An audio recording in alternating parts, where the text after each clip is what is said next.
Esse é o Ancapsu e nós vamos falar sobre os labels do Twitter. O Twitter agora está colocando uma informação sobre se é fake news ou não, que vem não de agências de checagem de fato, mas da própria comunidade. Pessoas da comunidade colocam a informação de que aquela informação é errada ou precisa de mais contexto. Vamos entender como é que funciona esse esquema e as mudanças que isso está causando e como isso está incomodando a esquerda, né? E eu vou explicar por que isso.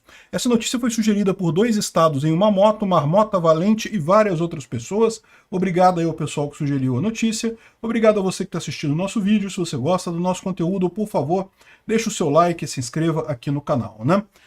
Pois bem, olha que coisa, né? Isso tem se tornado comum aqui no Twitter agora. Esse aqui eles apontaram para o tweet da Janja, né? Em que ela falou que a taxação é para as empresas e não para o consumidor. E aí aparece essa mensagem aqui embaixo. Olha só, leitores incorporaram um contexto que eles pensam que talvez seja interessante. E aqui está dizendo, isso é falso. Atualmente as empresas já pagam impostos para item abaixo de $50, enquanto os consumidores são isentos de cobrança. O governo acusou empresas de se passarem por consumidores para evitarem taxas e pretende cobrar imposto para todos, né?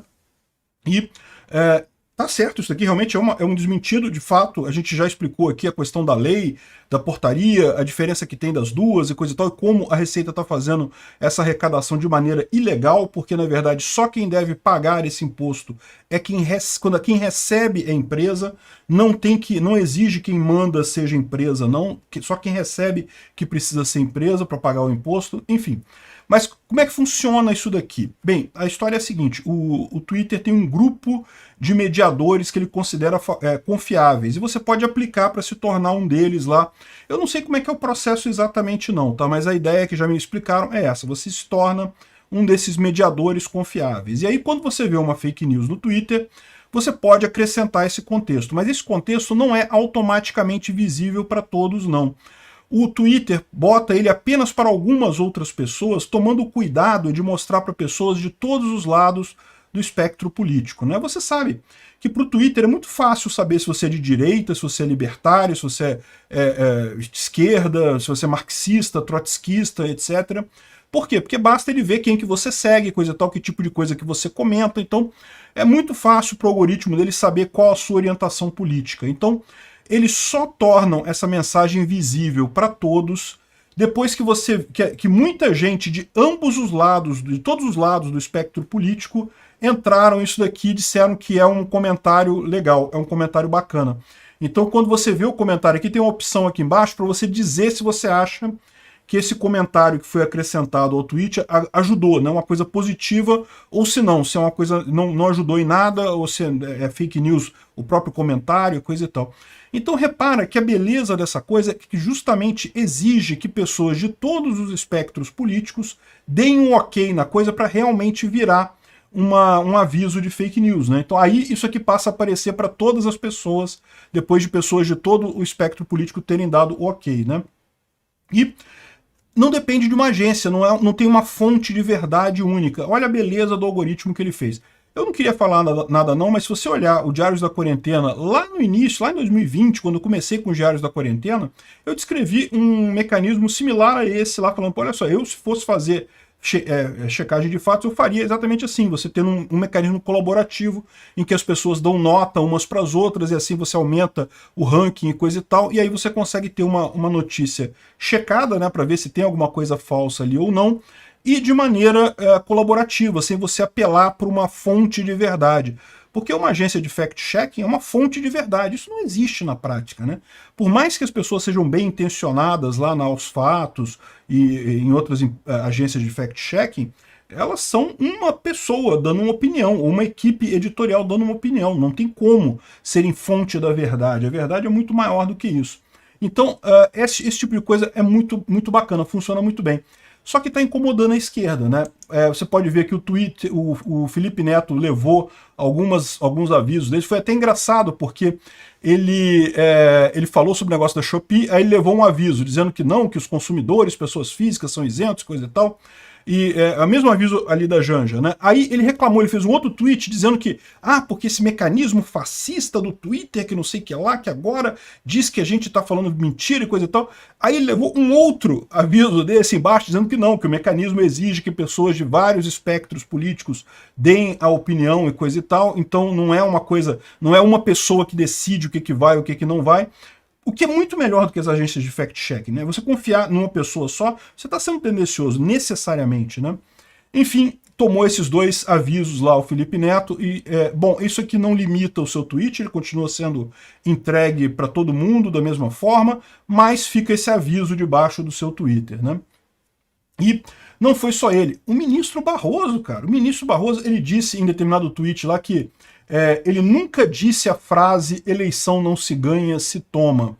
E diz que isso era desinformação. E aí botaram o contexto lá, falando, não, olha só, ele pode não ter dito isso, pode estar faltando contexto na frase, mas que ele disse essa frase, ele disse. E aí apontava para o link da reportagem justamente da época, que realmente gravaram ele saindo da Câmara, né, conversando com outras pessoas e coisa e tal, e em determinado momento ele fala, né, que essa eleição não se ganha, se toma. E o fact-checking tomou cuidado de falar, olha só, isso aí pode ter um contexto. Talvez ele estava falando assim, não, fulano lá, um mafioso antigo, falou isso, que eleição não se ganha, se toma. Então assim, pode ter um contexto nessa história, mas que ele falou, tá gravado isso, tem um vídeo dele falando esse tipo de coisa, né? Então, ficou isso também registrado como um fact-checking, e isso é um problema para esse pessoal da esquerda, né? Não só isso, como também agora a questão que o Twitter está marcando as emissoras que são ligadas ao governo como emissoras ligadas ao governo. E as emissoras não gostam disso. Por quê? Porque querem dizer-se independentes do governo, quando não são. Se recebe dinheiro do governo, não é independente, né? Particularmente a última que reclamou muito foi a CBC, que é a mídia do Canadá, né, a principal emissora do Canadá pública, né? E ela reclamou muito e coisa e tal, e aí chegou até a ter uma piada aí, porque ela reclamou que apenas 70%, menos de 70% do financiamento dela vem do governo. Aí o Elon Musk colocou lá 69% financiada pelo governo. E aí eles ficaram putos e coisa e tal. Mas, cara, se você recebe 70% da sua grana do governo, o seu incentivo de espinafrar o governo é muito pequeno. Você sabe que você não pode passar de certos limites, né? Você poder criticar o governo, você pode, mas aquela crítica que dói mesmo, aquela que espinha mesmo, que machuca o governo, você não vai poder fazer. Você não vai querer perder 70% do seu financiamento, né? Você fale, vai à falência imediatamente. Então, o que ele está fazendo aqui é apenas expor esse caso. A CBC ficou chateadíssima, falou que está pausando o uso do Twitter depois disso. Eu prevejo que muitas mídias vão deixar de usar o Twitter e não vai fazer falta nenhuma, porque a beleza do Twitter é justamente as pessoas dando notícia umas para as outras. Essas grandes mídias fazem muito pouca diferença no ambiente de informação descentralizada no final das contas, né? Enfim, o fato é, o pessoal da esquerda está chateadíssimo com essa postura neutra do Twitter. E por que isso? Porque é aquilo que eu já expliquei para vocês. Olha só essas notícias aqui, né? O que o Elon Musk vai fazer com essa tal liberdade? O pessoal está criticando pra caramba o Elon Musk nessa ideia de liberdade de expressão, mas é mais do que isso. O que o Elon Musk fez, na visão dele, né, o que ele fala, não é que é a liberdade de expressão apenas, é equilibrar entre esquerda e direita, equilibrar entre conservadores e progressistas. Por quê? Porque o que ele estava vendo é que essas agências de fact-checking todas tendem para o progressivismo, e daí ficava a coisa desbalanceada, um lado só falando no Twitter e o outro lado não sem ter oportunidade. Então repara como é que ele fez várias mudanças para equalizar a coisa, né? A questão do selo azul. Só o pessoal de esquerda conseguia selo azul, direita não. A esquerda ficou chateada. E olha só, por que ficaram chateados? Porque é aquilo que eu falo para vocês. A esquerda ela está vindo de um modelo anterior em que ela dominava o espaço de informação. A esquerda dominava os meios de comunicação, seja por estratégia gramsciana ou por alguma outra coisa, algum outro acaso da vida. O fato é que, se você olhar no Brasil antes de 2010, mais ou menos, as mídias todas eram todas fortemente à esquerda, fortemente progressistas, e não tinha nenhuma palavra de contraponto, não tinha nada em outro sentido. Quando veio as redes sociais, por que o pessoal da esquerda se revolta tanto com redes sociais?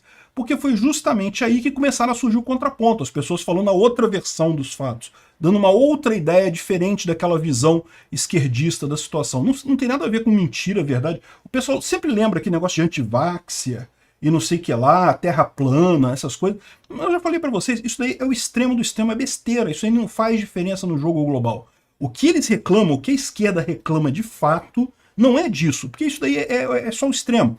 Eles usam isso como a técnica do espantalho, né? Eles apontam para esses casos absurdos para desvalorizar o pessoal que tem uma opinião válida, porém contrária ao que quer a esquerda, né?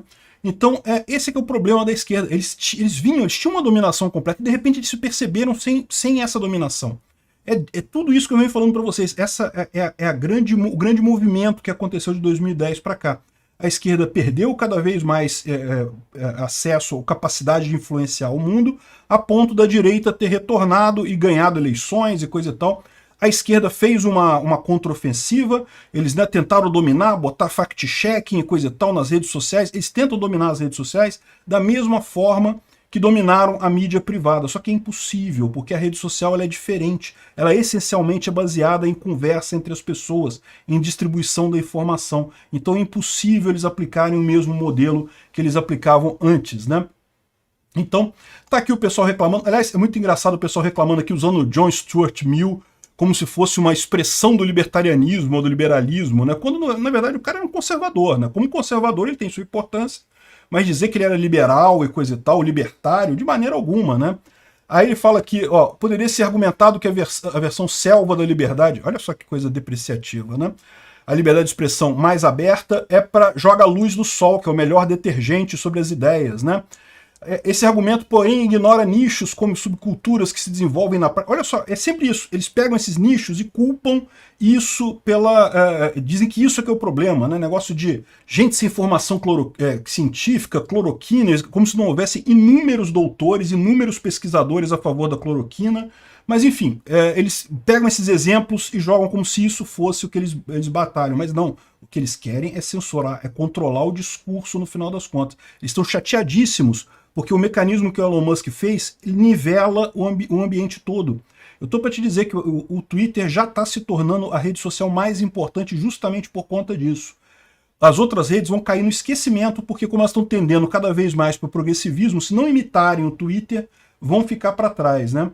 Então, aí ele fala aqui lá, anti-vaxxers, antissemitas e coisa e tal. Existe mesmo isso aqui, é um absurdo, não deveria existir. Existe, mas é isso que a esquerda está querendo? Não, a esquerda usa isso como espantalho no final das contas, né? E tá aqui, eu tô chateadíssimo, uma aberração chamada Twitter. Olha só que o cara fala aqui, ó. O Ministério da Justiça notificou o Twitter sobre a existência de 431 contas contendo material relacionado a ataques em escolas em diferentes localidades do país. Repara o que ele está dizendo aqui. Em vez de se desculpar por albergar tal conteúdo e excluir imediatamente as contas, a empresa diz que não vai fazer nada porque os termos de uso da plataforma permitem a divulgação desse tipo de material. O que o cara assume aqui? Ele assume que o que o governo disse que é um material de ataque em escola é realmente um material de ataque em escola. Você acha que é? Qual que é esse material que eles apontaram aqui? Eu não sei qual é esse material que eles apontaram. Mas esse que é o problema. Você dizer que o governo falou que esse material é sensível, significa que esse material é sensível mesmo? Onde? Quem confia em governo desse jeito? O que o Twitter falou aqui foi muito certo. Não, esse material aqui está de acordo com a nossa política, não fere a política, nós não vamos tirar o material, né? Aí ele não, que a omissão, eles querem que o Twitter seja subserviente ao governo, que é pior ainda do que ser subserviente a agentes de fact-check, né? Aí tem aqui o pessoal, não, redes sociais são feitas para favorecer o radicalismo de Bolsonaro. De novo, repara como é que é a mente torta deles. Eles tinham a capacidade muito grande de influenciar a sociedade, perderam essa capacidade. Então eles veem o outro lado como sendo radical e coisa e tal, mas não é isso. O que você está vendo agora é apenas a sociedade expressando suas ideias. E não tem nada de radical na maior parte das ideias que estão circulando por aí. Existem algumas coisas radicais, isso é verdade, mas não é o maior, né? E de qualquer forma, no final das contas isso é besteira, porque é o que eu falei para vocês, vamos proibir o Twitter. Estão falando em proibir o Twitter no Brasil, hein? Olha que absurdo isso. Meu amigo, aí já tem o Discord, já estou falando do Discord, que são os renegados online, coisa e tal, e depois do Discord tem o 4chan, tem o Reddit, tem o 8chan, tem não sei quantos outros fóruns obscuros da internet. Meu amigo, não adianta. Se as pessoas quiserem falar, elas vão falar. A única alternativa é sim a liberdade de expressão aberta, ampla, todo mundo podendo ver tudo e jogar luz, né? A luz, de fato, é o melhor desinfetante para ideias ruins. Não tem outra alternativa. Essa molezinha que a esquerda tinha de dominar o discurso, ela nunca mais vai ter. Obrigado por assistir o vídeo até o final. Além de curtir, compartilhar e se inscrever no canal, considere se tornar patrocinador com valores a partir de R$ 1,99. Clique no botão Seja Membro abaixo para saber as condições e vantagens de patrocinar o canal. Mais informações sobre o nosso projeto, visite nossos sites indicados na tela.